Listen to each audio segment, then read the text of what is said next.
नाम प्रस्तावित कर सकता है और जिस मेंबर का नाम प्रपोज किया जाता है, प्रस्तावित किया जाता है, उस मेंबर का ना साइन चाहिए, ना उस मेंबर का सिग्नेचर चाहिए, ना उस मेंबर का रिटन कंसेंट चाहिए।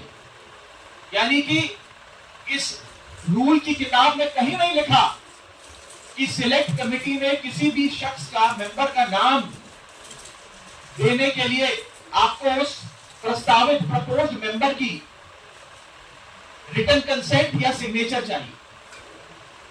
लेकिन एक झूठा प्रचार फैलाया गया कि फर्जीवाड़ा हो गया साइन का।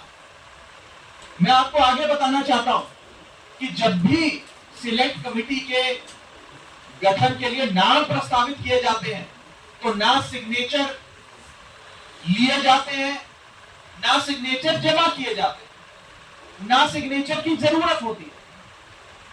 No signatures are required, no signatures are taken and no signatures are submitted. तो जब किसी का हस्ताक्षर लिया ही नहीं, जब कोई हस्ताक्षर जमा किया ही नहीं, तो ये फर्जी साइन का जो एक अफवाह फैलाई जा रही है, ये सरासर गलत, झूठ और बेबुनियाद है।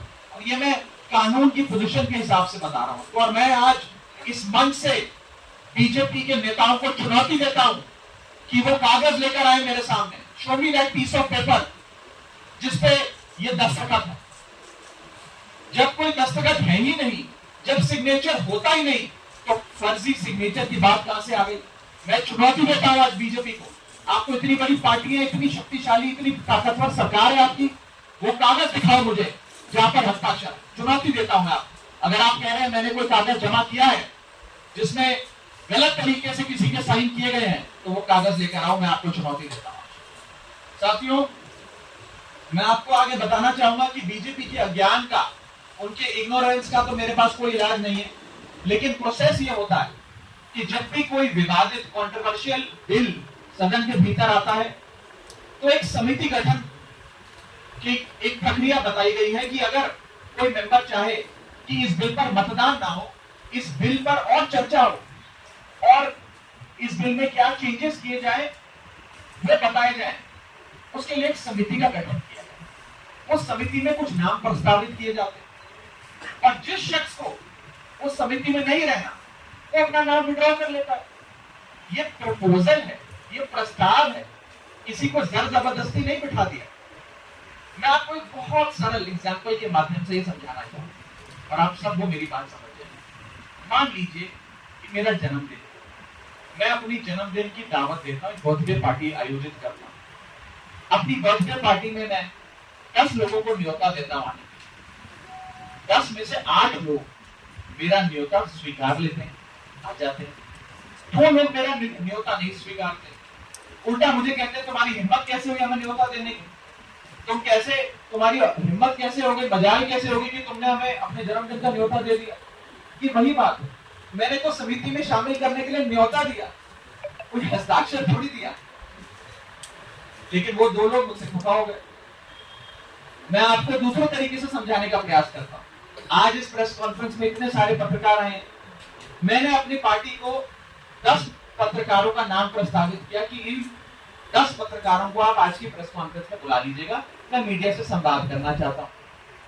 10 में से 8 पत्रकार आ गए, 2 पत्रकार नहीं आए, और जो 2 पत्रकार नहीं आए वो कहते हैं इनकी हिम्मत कैसे हुई हमें न्योता देने का प्रेस कॉन्फ्रेंस का। 2 पत्रकार नाराज हो गए। ये साफ तौर पे इस समस्या का एक सरल सा एग्जाम्पल। मैं ये बात रखना चाहता हूं कि जो मेरे खिलाफ कंप्लेंट्स दर्ज हुई, जिस मामले को कमिटी ऑफ प्रिविलेजेस को रेफर करा गया, उसका ये पार्लियामेंट्री बुलेटिन है, सरकारी डॉक्यूमेंट है। मैं आज बहुत सबूत लाया हूं दिखाने के लिए आप सबको, ताकि दूध का दूध और पानी का पानी हो जाए। ये पार्लियामेंट्री बुलेटिन है जिसके तहत मेरे खिलाफ जो कंप्लेंट्स आई उसे विशेषाधिकार समिति को विचार के लिए भेजा गया।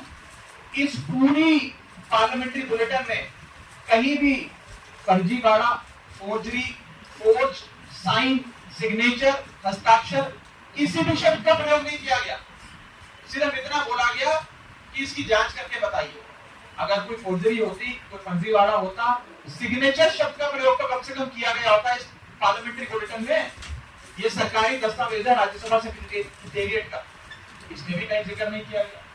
इसलिए नहीं किया गया क्योंकि जब साइन है ही नहीं तो साइन आएंगे कहां से। लेकिन भारतीय जनता पार्टी के झूठ का मुकाबला करना आसान नहीं है, इसलिए आज आपके सामने आकर ये बात रखी।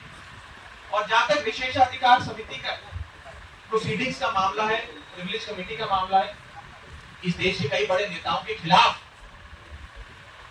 कमिटी ऑफ प्रिविलेजेस ने प्रोसीडिंग्स शुरू करी, कार्रवाइयां करी, जिसमें स्वर्गीय अटल बिहारी वाजपेयी जी, जिसमें स्वर्गीय इंदिरा गांधी जी का नाम आता है, मनमोहन सिंह जी का नाम आता है, मोरारजी देसाई जी का नाम आता है, सुषमा स्वराज जी का नाम आता है, अरुण जेटली जी का नाम आता है। उस श्रेणी के अंदर अगर हमें भी शामिल किया गया तो कोई बात नहीं है, मजबूती से अपना जवाब विशेषाधिकार समिति के सामने, कमेटी ऑफ प्रिविलेजेस के सामने देंगे। मैं शहीद आजम भगत सिंह की धरती से आता हूं और पूरी न्याय की लड़ाई लड़ूंगा और मेरा विश्वास है कि कमेटी ऑफ प्रिविलेजेस अंत में दूध का दूध और पानी का पानी कर न्याय अवश्य करेगी। ये बात थी कि क्या हुआ। अब मैं आपको संक्षेप में ये बताना चाहता हूं कि हुआ, ये विवाद कहां से खड़ा हुआ, ये क्यों इतनी अफवाह फैली।